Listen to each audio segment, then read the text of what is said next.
주보의 앞면에 에세이를 제가 읽는 것으로 가정에서 드리는 3월 1일 주일 예배를 시작하겠습니다.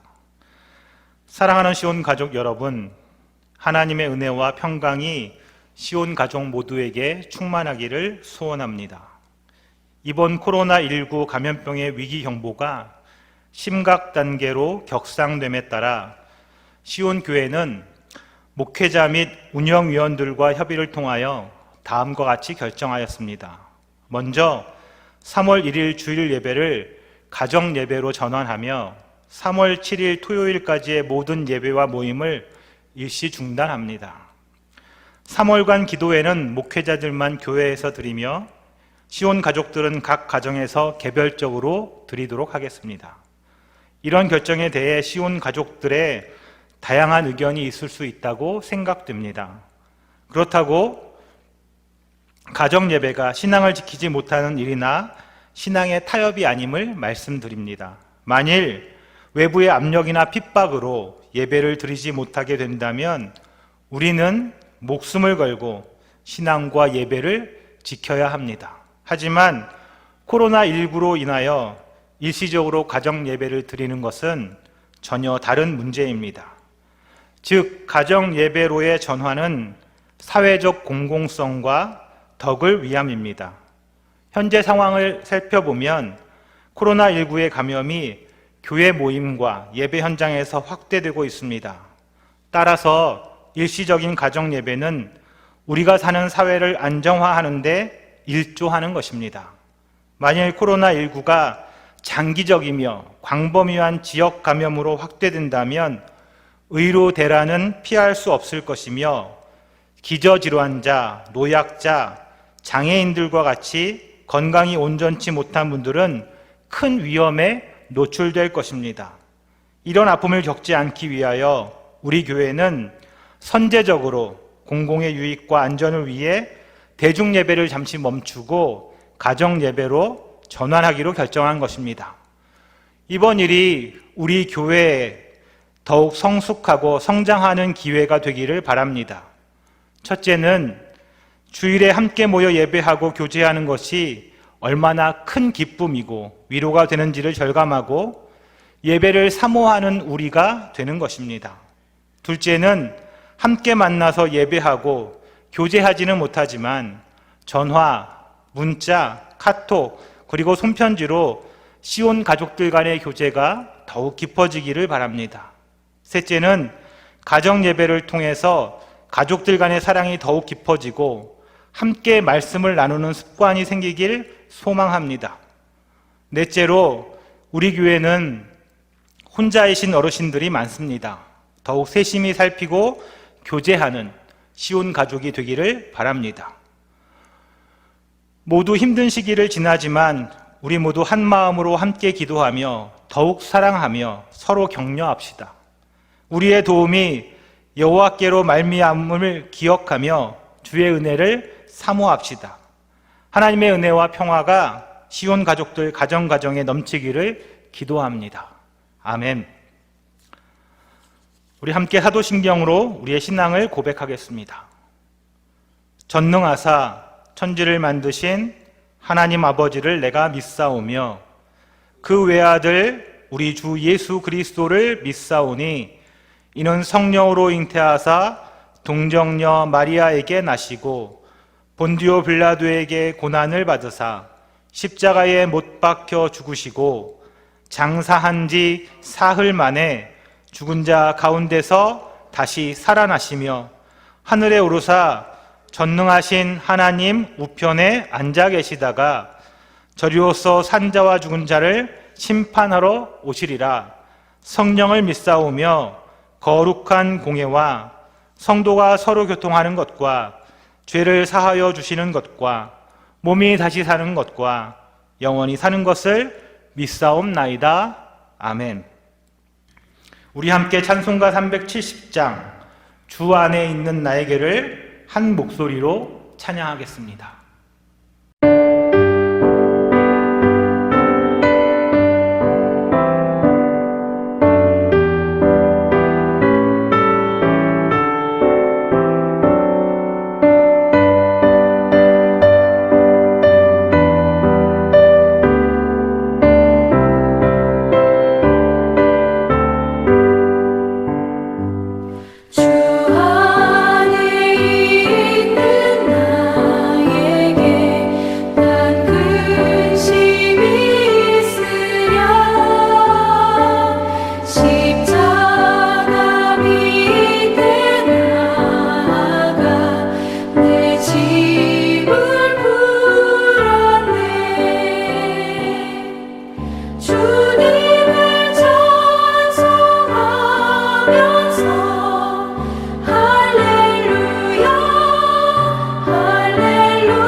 주와 맺은 언약은 영불변하시니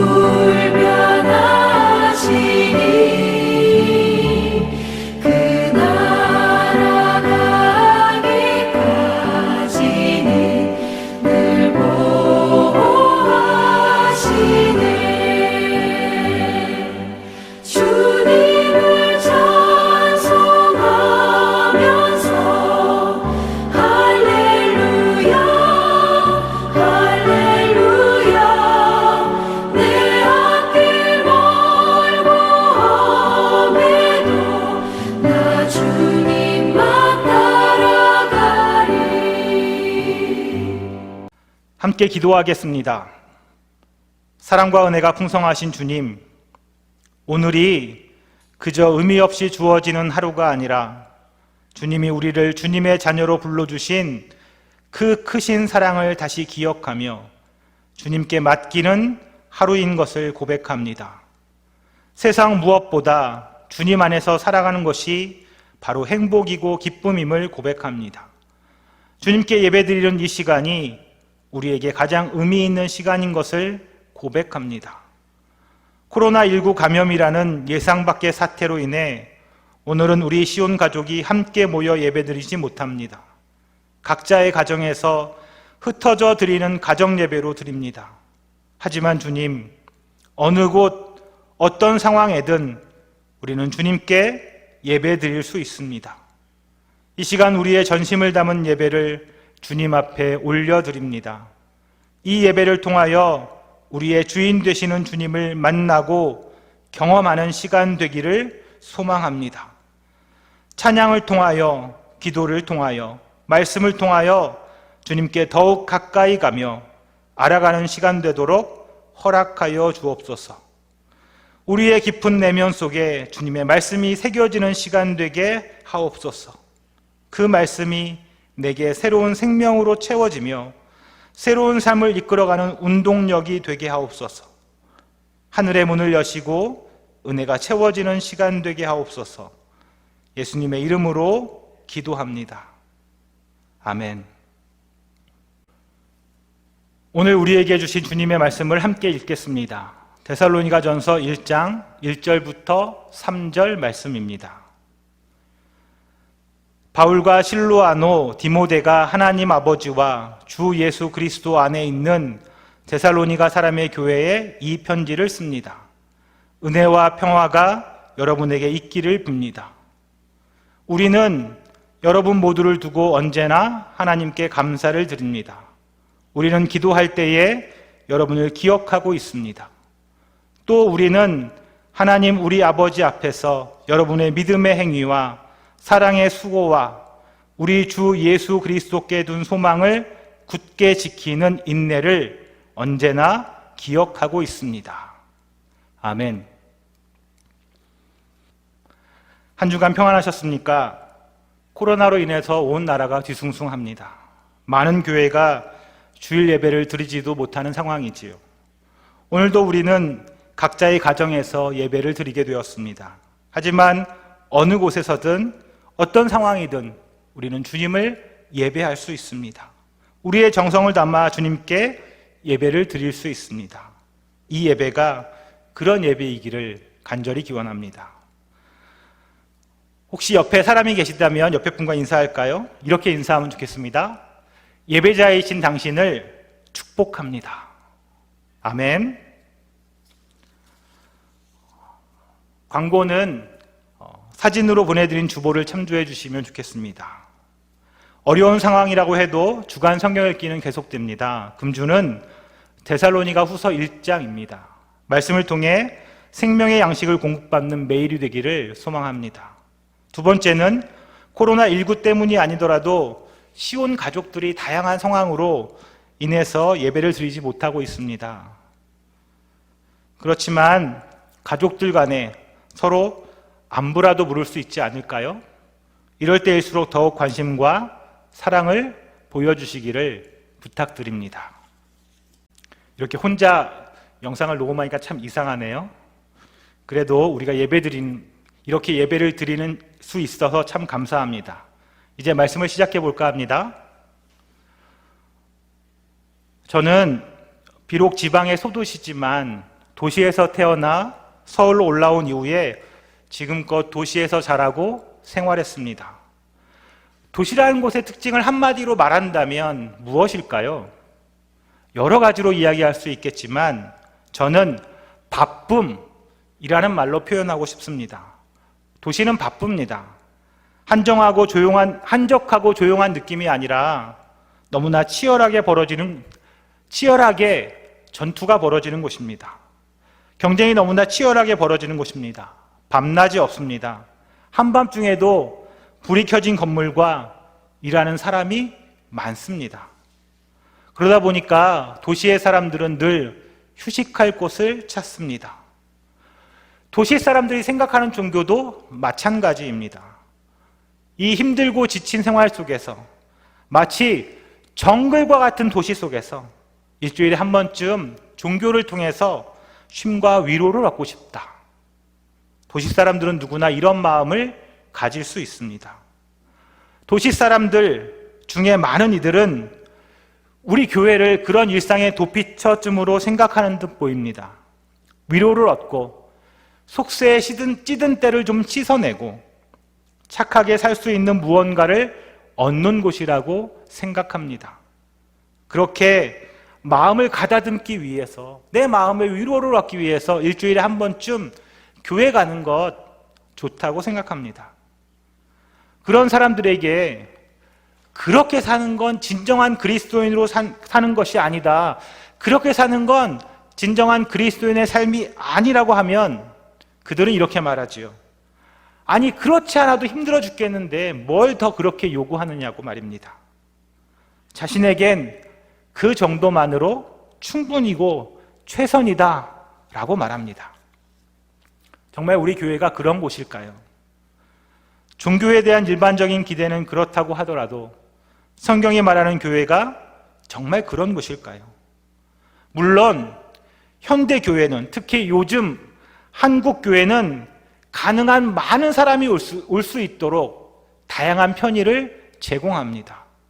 예배도 간소화하고 시간도 좀 짧게 줄이고 신앙적인 책임도 줄여줍니다. 그저 주일 성수하고 11조 잘하면 정말 훌륭한 교인이다라고 말합니다. 그런데 성경을 읽다 보면 우리가 생각했던 것과는 많이 다른 교회를 만나게 됩니다. 사실 우리 기독교는 처음부터 도시운동이었습니다. 기독교는 처음부터 도시에서 시작되었습니다. 신약성경은 모두 도시에서 쓰여졌고 도시 사람들에게 보내진 글입니다. 바울의 편지 역시 모두가 도시를 향한 편지였습니다. 데살로니가 전서 역시 바울이 2차 전도 여행을 통해 세운 데살로니가 교회를 향해서 보낸 편지입니다. 그리고 그동안 우리는 주간 성경 읽기와 성경 탐구를 통해서 데살로니가 전서를 처음부터 끝까지 읽었고 또 살펴보았습니다. 그래서 앞으로 몇 주간은 이미 읽은 이 데살로니가 전서를 다시 한번 함께 살펴보려고 합니다. 이미 읽은 말씀이기에 우리에게 조금 더 익숙하지 않을까요? 그 속에서 성경에 기록된 초기 교회의 성도들의 모습이 어떠했는지를 함께 발견해 볼 수 있기를 소망합니다. 우리 교회가 그런 교회이기를 바라는 마음 때문입니다. 사랑하는 시온 가족 여러분, 먼저 오늘 본문인 데살로니가 전서 1장의 1절부터 3절까지의 말씀을 다시 한번 천천히 읽어보겠습니다. 바울과 실로아노, 디모데가 하나님 아버지와 주 예수 그리스도 안에 있는 데살로니가 사람의 교회에 이 편지를 씁니다. 은혜와 평화가 여러분에게 있기를 바랍니다. 우리는 여러분 모두를 두고 언제나 하나님께 감사를 드립니다. 우리는 기도할 때에 여러분을 기억하고 있습니다.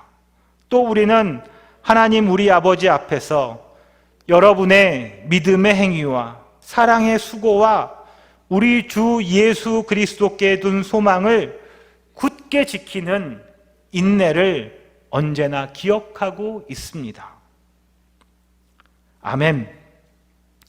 이 말씀 1절부터 3절은 편지의 도입입니다.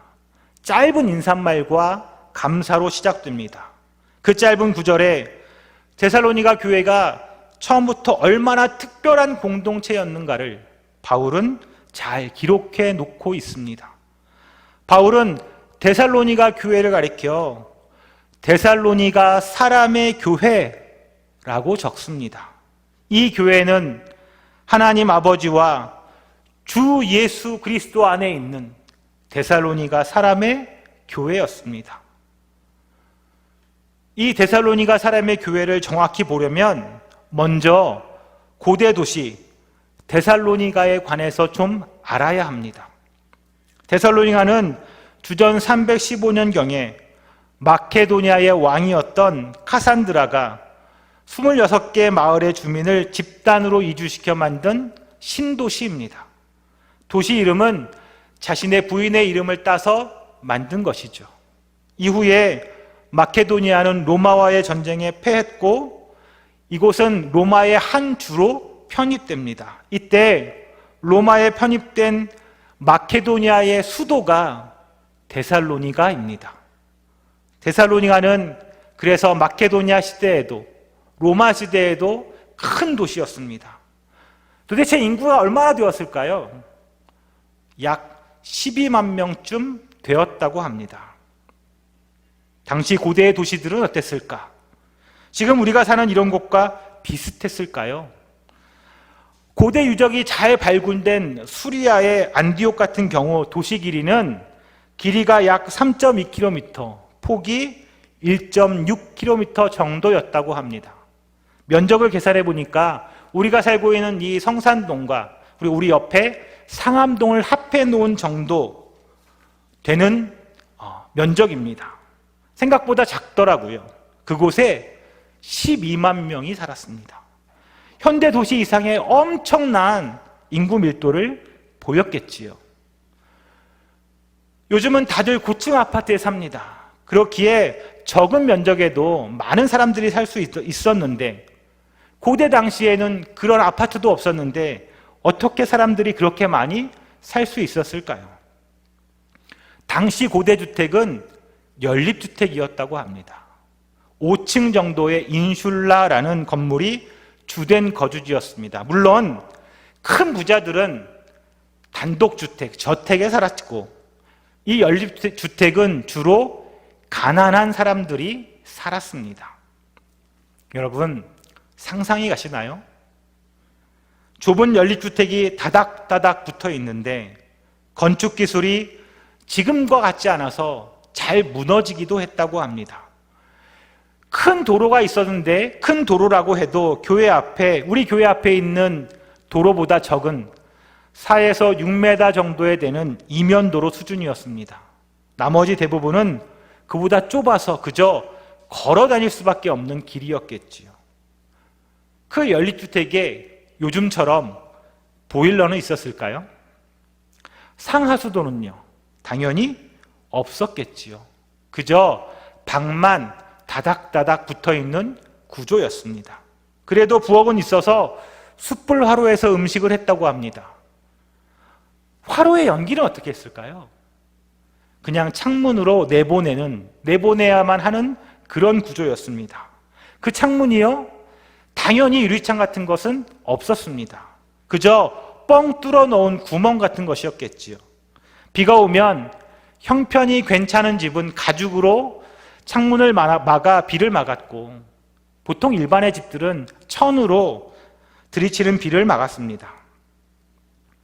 요즘 우리가 사는 아파트의 맨 꼭대기층은 펜트하우스라고 해서 가장 비싸게 팔리는 집이 되었는데 고대 연립에도 맨 위층에, 맨 꼭대기층에 부자가 살았을까요?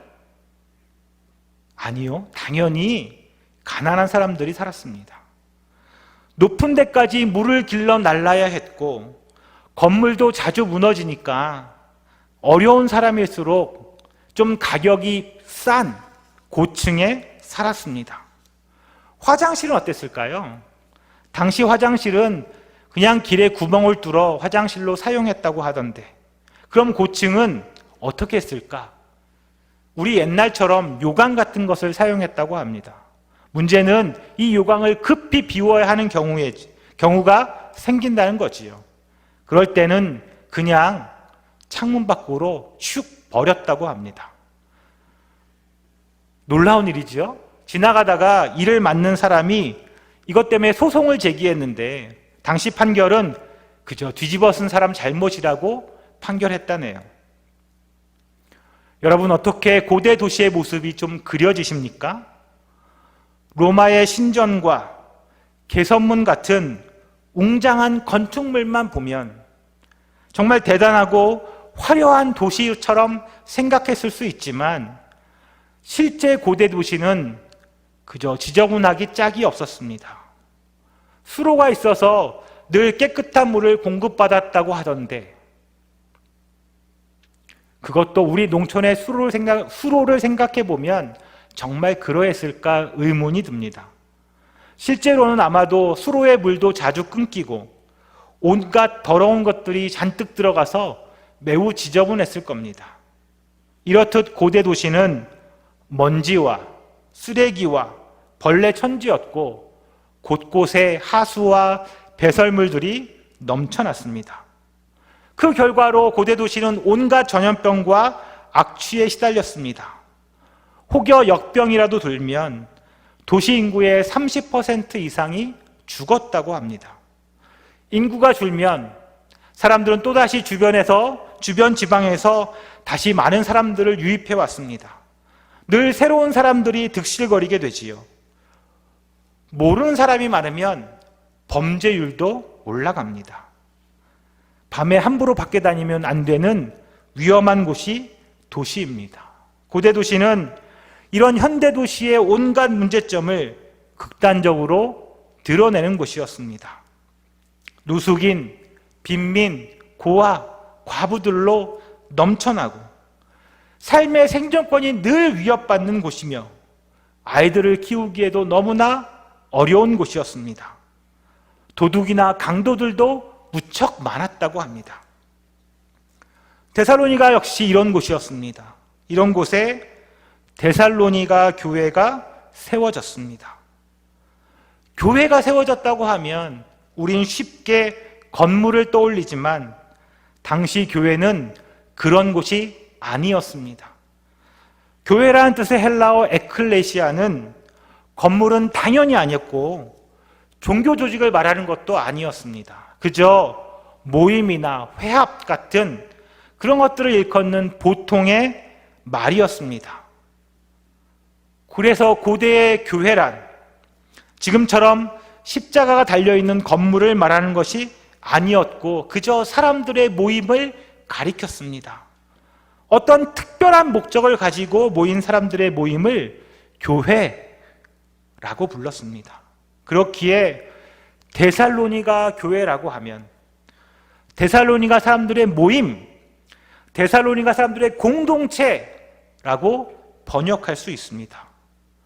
그런 모임과 공동체인 교회가 그곳에 세워졌다라는 말입니다. 이런 지저분하고 무법천지와 같은 고대 도시인 데살로니가에 교회가 세워진 일에 대해서 사도행전 17장에 잘 기록해 놓고 있습니다.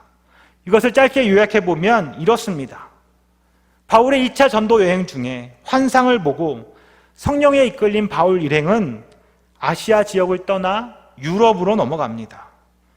빌립보라는 도시를 지나서 몇몇 도시를 거친 바울 일행은 데살로니가에 도착합니다. 그리고 이곳에서 약 3주간 가르쳤다라고 성경은 기록합니다. 이때 바울이 전한 메시지의 핵심은 메시아가 오셨고 그가 고난을 받으셨고 그리고 그분이 부활하셨다라는 소식입니다. 당연히 그 당시에 신약 성경은 없었을 테니까 바울은 구약 성경의 내용을 근거로 먼저는 유대인들에게 이런 메시지를 전했습니다. 구약 성경의 하나님은 깨지고 망가진 세상을 심판하고 회복하기 위해서 메시아를 보내겠다라고 끊임없이 경고하셨고 약속하십니다.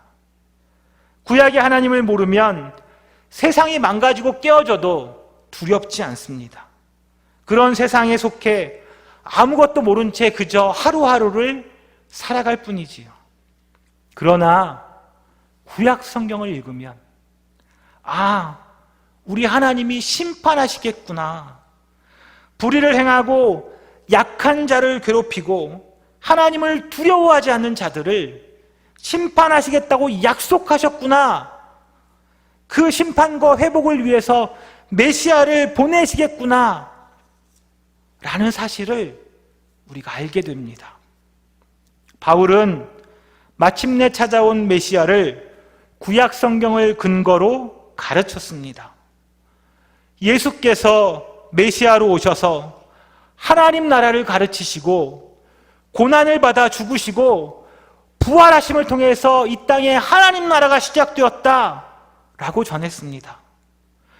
죽으면 우리가 죽어서 가는 천국이 아니라 이미 이 땅에 하나님 나라가 시작되어 온전한 회복을 기다리고 있다는 놀라운 메시지를 바울은 데살로니가 사람들에게 전했습니다.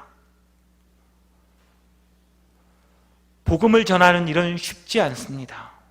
바울 일행을 감옥에 보내려고 유대인들은 고소도 하고 습격도 합니다. 예수를 주라고 부르는 것 때문에 예수를 왕으로 모시는 아주 정치적으로 위험한 집단이다 라고 모함도 받습니다. 성찬을 하는 것 때문에 인육을 먹는 집단이란 말도 듣습니다. 서로가 형제 자매다 라고 부르는 것 때문에 근친상간을 행하는 자들이란 소리도 듣습니다.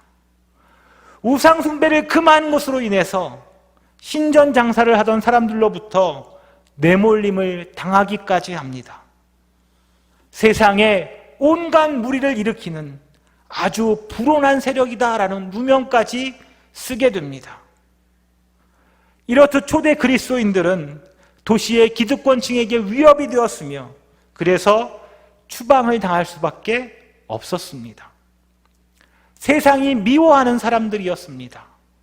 이런 일들로 막 세워지자마자 담임 목사와 그 중심 인물들이 추방을 당하게 되는 교회가 바로 데살로니가 교회였습니다. 데살로니가 교회는 아주 불안하게 세워졌고 그래서 아주 어린 교회였습니다. 외부의 환경은 매우 적대적이었습니다. 그런 데살로니가 교회를 향한 바울의 마음은 정말 너무나 안타까웠습니다. 잘 돌봐주지도 못하고 충분히 가르쳐주지도 못했는데 그저 떠나야 하는 그런 교회였습니다. 그런데 정말 놀랍게도 데살로니가 교회는 아주 건강한 교회였습니다.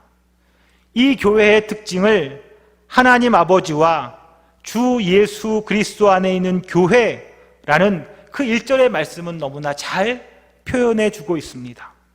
첫째, 그들은 하나님이 아버지인 사람들이었습니다. 너무 당연하다고요? 정말 그렇습니까?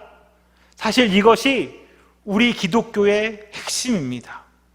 그리스도인들은 하나님을 아버지라고 부르는 사람들입니다. 그런데 여러분은 하나님을 누구라고 부르십니까? 오랫동안 신앙생활을 하면서 우린 하나님에 대한 많은 수식어를 배웠습니다. 사랑의 하나님, 살아계신 하나님, 전능하신 하나님, 만유의 주제이신 하나님. 그런데 하필 왜 바울은 하나님 아버지라고 표현했을까요? 이 말은 정확하겐 아버지이신 하나님 안에라는 표현입니다. 하나님은 우리에게 어떤 분이신가요? 아버지입니다. 우리에게 아버지이십니다. 그 아버지는 예수 그리스도를 통해서 우리의 죄를 속하기로 결정하신 분이십니다. 그래서 더 이상 우리의 죄를 정죄하지 않으십니다. 우리를 사랑으로 품으십니다. 아버지이시기 때문입니다. 바울은 그 이야기를 먼저 하고 있습니다. 원래는 아니었는데 이제는 하나님과 친밀한 관계를 맺은 사람들, 하나님의 아버지가 된 사람들, 예전에는 그저 하나님이 나를 형편없는 놈이라고 지적하는 분이라고 생각했는데 지금은 그런 나를, 그런 정말 형편없는 나를 있는 그대로 받아주시고 정말 사랑해 주시고 기다려 주시는, 내게 힘을 주시는 분이심을 발견한 사람들, 그런 존재임을 깨달은 사람들, 그들이 바로 그리스도인입니다. 이렇듯 하나님과의 수직적인 관계를 발견한 다음에 우리에게 오는 것이 무엇일까요? 옆에 계신 사람을 한번 볼까요? 옆을 보니 이 사람도 하나님이 아버지이고 그 옆에 있는 사람도 하나님이 아버지입니다. 하나님이 아버지인 사람들이 여기 모여 있다는 사실을 알게 됩니다. 그게 바로 교회입니다. 하나님이 아버지가 된 사람들, 그 감격을 깨달은 사람들, 그 복을 안고 누리는 사람들, 그런 사람들이 모여 교회가 된 것입니다. 교회는 하나님이 아버지인 사람들입니다. 혹시 외국에 한번 나가보셨습니까? 외국에 가서 정말 우연히 한국 사람을 만나면 너무나 반갑습니다. 쉽게 인사를 건네게 되지요. 그처럼 우리들도 서로 만나면 너무나 반가운 사람들입니다. 데살로니가에 그런 사람들의 모임이 세워진 것입니다. 이 데살로니가 교회의 두 번째 특징은 예수가 주이시며 메시아인 사람들입니다. 예수가 주라고 할 때 그 주라고란 말은 당시 로마의 황제에게만 사용되었던 단어입니다. 따라서 예수를 주라고 한다는 것은 더 이상 이 세상을 지배하는 힘에, 이 세상을 지배하는 그 이데올로기에, 이 세상을 지배하는 그 어떤 것에도 복종하지 않겠다는 결단과 태도가 담겨 있습니다. 그리스도인은 주 예수 그리스도, 주님이 되신 우리의 주이신 그분의 통치만을 받겠다는 그런 사람들입니다. 바울은 예수를 주이시며 메시아라고 했습니다. 여러분, 메시아가 누구입니까? 메시아는 이스라엘 민족이 구약 시대로부터 기다려온 분입니다. 깨지고 망가진 세상을 심판하고 회복하기 위해서 하나님이 이 땅에 보내시겠다라고 약속하신 분입니다. 데살로니가 사람의 교회는 이 메시아, 이 세상을 심판하고 회복하시겠다는 그분 예수를 주로 받아들였습니다. 여기서 정말 중요한 것은 데살로니가 사람의 교회가 앞에 말한 하나님 아버지와 주 예수 그리스도 안에 있는 교회였다라는 점입니다. 여기서 안에, 그 안이란 공간을 말하는 것이 아닙니다. 이 안에 있다라는 말은 관계를 강조하는 표현입니다. 관계 중에서도 특히 소속감을 말합니다. 우리 하나님 아버지 안에 있는 사람들, 주 예수 그리스도 안에 있는 사람들, 그들은 우리가 어디에 속해 있는 사람들인가? 이 말은 우리가 어디에 속해 있는가를 분명히 알려주는 말입니다. 우리가 어디에 속해 있는가를 바로 알수록 아들로서, 백성으로서 책임감과 정체성이 강해집니다. 하나님 안에, 그리스도 안에 있는 사람들은 자신이 누구인가를 하나님과 그리스도에게서 찾습니다. 이 말대로 하나님과 주 예수 그리스도 안에 있는 사람들은 하나님의 나라를 받아들이고 그 나라의 백성이 된 사람들입니다. 하나님 나라 공동체를 받아들인 사람들입니다. 우리 다시 데살로니가로 돌아가 볼까요? 그 도시가 어떤 도시입니까? 정말 살아남기 위해서 사람들이 밀려 들어오는 곳, 그로 인해서 온갖 문제가 산재한 곳이었습니다. 그곳에서 그 사회의 가치에 매여 지배받던 사람들이 하나님을 아버지로 받아들이고 하나님 나라에 들어갔습니다. 이제 그들은 어디에 속한 사람들인가요? 그들은 비록 데살로니가에 살고 있지만, 그리고 그 시대에 머물고 있지만 이미 그 시대와 그 땅이 아니라 하나님의 나라에, 하나님의 시대에 속한 사람들입니다. 이미 하나님 나라에 들어가 새로운 시대를 사는 사람들입니다. 그들의 몸은 비록 데살로니가에 있었지만 동시에 하나님과 주 예수 그리스도 안에 있었습니다. 이것이 바로 교회입니다. 이전까지 없었던 정말 놀랍고 새로운 공동체가 데살로니가에 탄생했습니다. 정말 문제도 많고 끔찍한 일이 벌어지는 그런 도시에 살지만 그렇다고 도망가거나 그들과 동화되지 않고 오히려 그 안에서 새로운 정체성을 가지고 살아가는 이들이 데살로니가에 나타난 것입니다. 데살로니가에 살지만 동시에 하나님 나라 백성으로 살아가는 데살로니가 교회는 어떤 모습이었을까요? 그들의 모습을 잘 설명한 구절이 3절입니다. 제가 다시 한번 읽어보겠습니다. 또 우리는 하나님 우리 아버지 앞에서 여러분의 믿음의 행위와 사랑의 수고와 우리 주 예수 그리스도께 둔 소망을 굳게 지키는 인내를 언제나 기억하고 있습니다. 아멘. 그들의 모습 중에서 먼저 믿음의 행함은 무엇일까요? 행함이란 말은 일, 행위, 행동 이런 말입니다.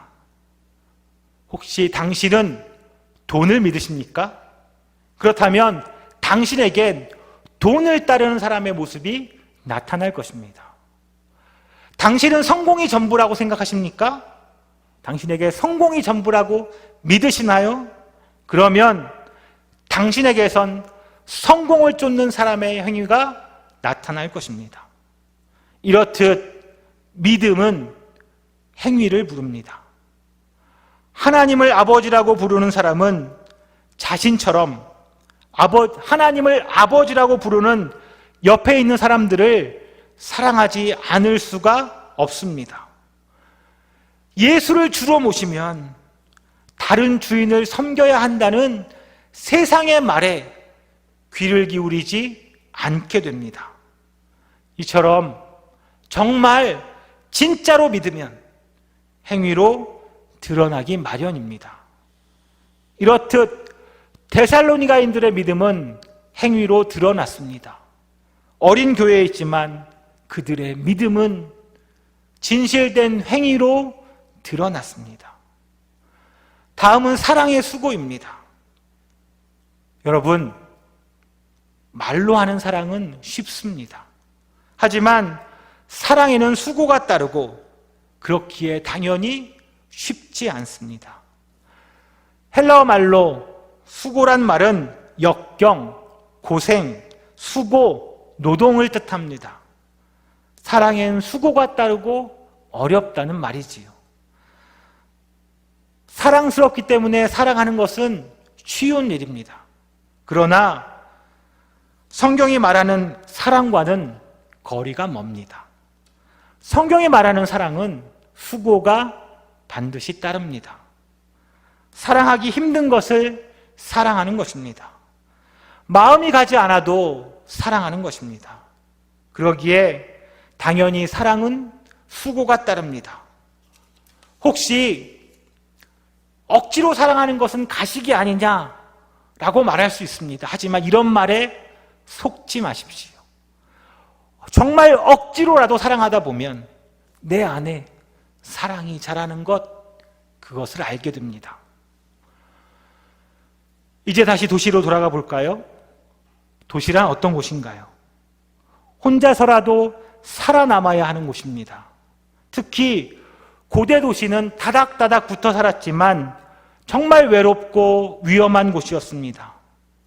혹여 역병이라도 돌면 한꺼번에 많은 사람이 죽습니다.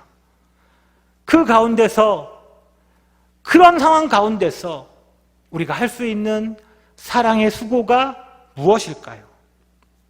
옆집 누군가가 전염병으로 앓거나 죽을 지경에 처하면 세상 사람들은 당연히 못 본 채 하고 떠날 것입니다. 그러나 그들을 못 본 채 하지 않고 돌보는 것이 사랑의 수고입니다.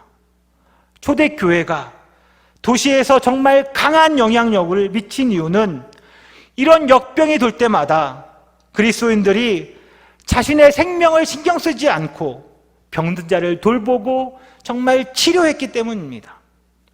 모두가 이런 병자를 버리고 도망갔는데 그리스도인들만이 남아서 그들을 돌봤기 때문에 사람들이 예수를 믿고 따르는 일들이 일어났습니다. 이것이 사랑의 수고입니다. 사랑하는 시온가족 여러분, 오늘 우리는 반드시 지켜야 하는 이 주일 예배를 가정 예배로 대체하는 어려운 상황에 처했습니다.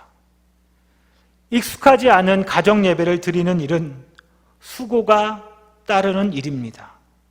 그러나 코로나19라는 온 나라를 위험에 빠뜨리는 질병 앞에서 우리의 것만을 지키고 고집하려는 생각을 조금 접고 지역과 사회와 또 나라를 지키는 일에 먼저 나서는 것이 교회가 해야 할 일입니다. 밤낮 그리스도인들끼리만 모여 예배드리고 우리들은 재미있게 지내면서 세상에 대한 관심은 끊고 어렵고 힘들어하는 이들의 눈물을 닦아줄 생각도 하지 않고 그저 끼리끼리 우리 안에서만 천국잔치를 하는 것이 교회가 아닙니다. 초대교회는 사랑의 수고를 했습니다.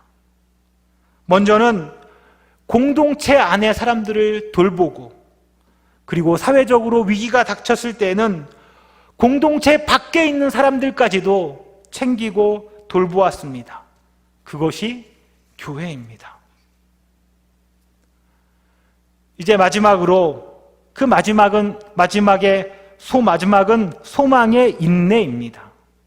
여기서 소망이란 앞으로 잘 될 것을 막연히 기대하는 것이 아닙니다. 정확하게는 주 예수 그리스도에 대한 소망입니다. 그분이 다시 오셔서 우리 인생을 평가해 주시고 하나님을 무시하고 살았던 세상을 심판하실 것이다 라는 소망입니다. 그리스도인들도 세상 사는 편한 길이 있고 세상을 즐길 권리도 있습니다. 하지만 이런 것들을 다 내려놓고 우리는 다른 인생을 선택합니다. 그 이유가 무엇일까요? 그것은 바로 소망이 있기 때문입니다. 그래서 소망은 인내를 가져옵니다. 견디고 참아내게 만듭니다. 그리스도인들의 세상살이는 그래서 힘들고 어렵습니다. 요즘 우리가 세상을 살다 보면 어려운 일들이 참 많습니다. 세상을 사는 것 자체가 힘들다고 합니다. 하지만 우리 그리스도인들이 정말로 힘든 까닭은 그저 이 세상이 살기 힘든 곳이기 때문만은 아닙니다. 우리가 정말 힘든 까닭은 하나님의 나라를, 그 하나님 나라를 세상 가운데 드러내려고 하다가 그것을 위해 애쓰다가 고난을 겪기 때문입니다. 하지만 그렇기에 우리에겐 소망이 있습니다. 그렇기 때문에 우리는 견딜 수 있습니다. 우리에겐 소망이 있습니다.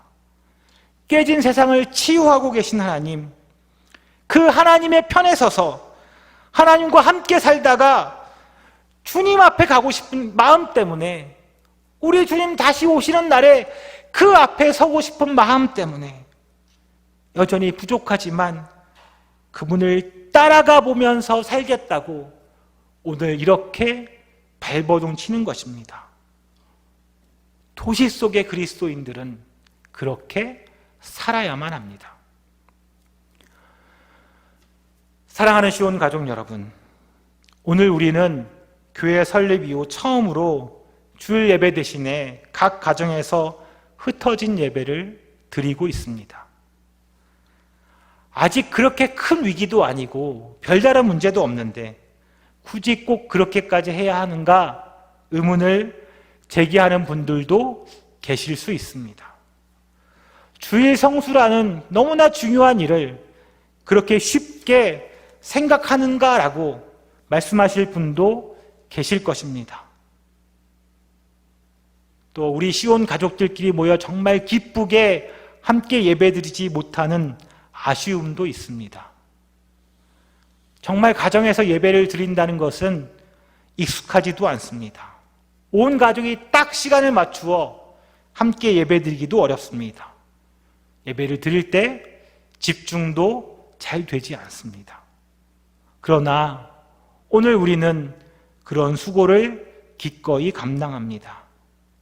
온 나라가 예상치 못한 질병으로 인해 어려워하는 시기이기에 우리의 특권인 모여서 예배드릴 수 있는 그 권리를 포기한 것입니다. 이 나라와 이 민족, 우리 지역사회를 사랑하기 때문입니다. 데살로니가라는 그 도시에 자리 잡았던 교회와 마찬가지로 오늘 우린 인구 1,000만의 거대 도시 서울에 자리 잡은 교회입니다. 데살로니가 사람들처럼 우린 서울 사람입니다. 우리는 서울에 삽니다. 하지만 그 서울에 지배당하지 않습니다. 우리는 이미 하나님 나라를 받아들였기에 하나님 아버지와 주 예수 그리스도 안에 있는, 그리고 동시에 이 서울의 성산동에 있는 그리스도인 공동체입니다. 그래서 우린 믿음의 행위를 드러내고 사랑의 수고를 기꺼이 감당하며 소망의 인내를 가지고 살아가는 전혀 새로운 공동체인 줄을 믿습니다. 그리스도인 공동체, 교회는 세상과는 전혀 다른 공동체입니다. 그렇다고 우리가 완전하다라는 말은 아닙니다. 여전히 우리는 부족합니다. 믿음과 사랑과 수고에 관해서도 여전히 우리는 부족하기만 합니다. 그러나 우리는 믿지 않을 수가 없습니다. 사랑하지 않을 수 없으며 소망하지 않을 수 없습니다. 메시아이신 그분 예수로 말미암아 하나님의 나라가 우리 가운데 임했다는 사실을 이미 우리는 알아버렸기 때문입니다. 그래서 좀 부족해도 우린 새로운 공동체의 길을 걸어가야만 합니다. 그렇게 살아가야 합니다. 그것이 진리이기 때문입니다. 오늘도 우리 시온 가족 모두가 도시 속에 세워진 새로운 공동체로서 우리 시온 교회를 부르신 하나님의 뜻을 따라 살아가기를 간절히 소망합니다. 하나님의 계획에 우리 시온 교회 가족 모두가 쓰여지기를 간절히 소망합니다. 부득이 가정 예배를 드려야만 하는 이런 예상치 못한 환경 속에서도 하나님을 향한 진실한 예배를 지키는 시온 가족 모두를 사랑하고 축복합니다. 우리 함께 기도하겠습니다. 아버지이신 하나님, 우리 모두는 서울 성산동에서 하나님 나라 백성으로 부름을 받은 그리스도인들입니다. 이 시간 하나님을 아버지로 받아들이며 예수님을 나의 주이시며 메시아라고 고백합니다. 하나님 아버지와 주 예수 메시아 안에 거한 자들로 오늘을 살아갈 것을 결단합니다. 진정한 그리스도인으로 하나님 나라 백성으로 오늘을 살아가게 하옵소서. 이 땅을 회복시키시기를 원하시는 하나님의 계획에 동참하는 동역자의 모습으로 살아가게 하옵소서. 주님 안에서 주님이 주시는 풍성한 삶을 누리며 살아가게 하옵소서. 그러실 주님을 축복합니다. 그러실 주님을 찬양합니다. 예수님의 이름으로 간절히 기도합니다. 아멘. 이 시간은 각 가정에서 가정 나름대로 준비한 예물을 주 앞에 드리는 시간입니다. 우리 찬송가 304장 1절을 부르며 준비한 예물을 주 앞에 드리겠습니다.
예물을 위해 기도하겠습니다.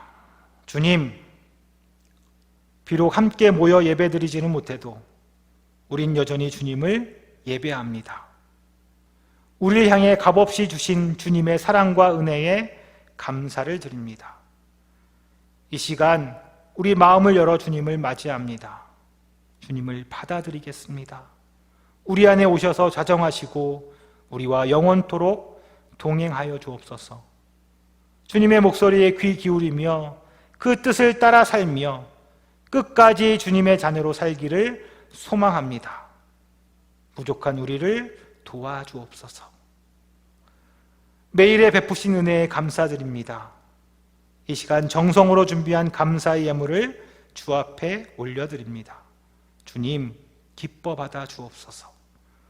앞으로도 주님께 기쁨과 감사의 예물을 드릴 수 있는 환경과 여건을 열어주옵소서. 시온 가족들 한 사람 한 사람을 축복해 주옵소서. 우리의 가정과 직장과 사업장 위에도 주님의 풍성한 은혜를 베풀어 주옵소서. 예수님의 이름으로 기도합니다. 아멘. 이 시간 우리 다 함께 주기도문 찬양을 한 마음으로 부르겠습니다.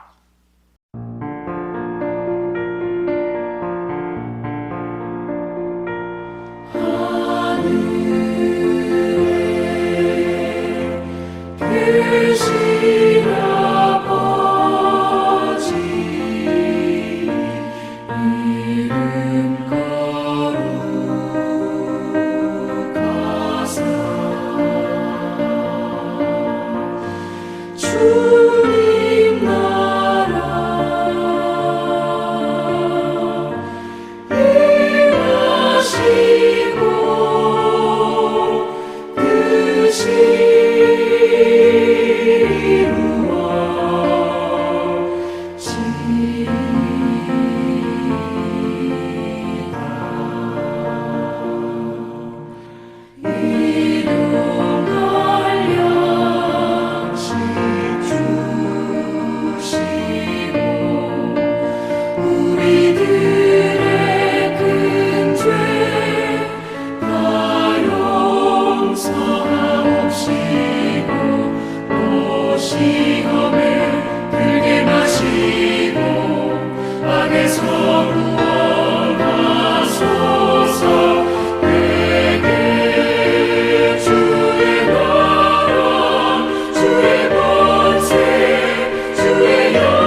이제는 우리 구주 예수 그리스도의 은혜와 성부 하나님의 그 크신 사랑하심과 성령 하나님의 충만하심이 모여 함께 예배 드리지는 못하지만 흩어져 드리는 예배 가운데서 이 나라와 이 지역과 사회를 사랑하며 믿음의 행위와 사랑의 수고와 소망의 인내를 가지고 이 땅에서 하나님 나라 복음을 살아내는 시온 가족들 모두와 우리의 가정과 직장과 사업장과 그리고 우리의 모든 삶의 터전 위에 그리고 우리가 사랑하는 우리 시온 교회 위에 지금부터 영원까지 함께 있을지어다. 아멘.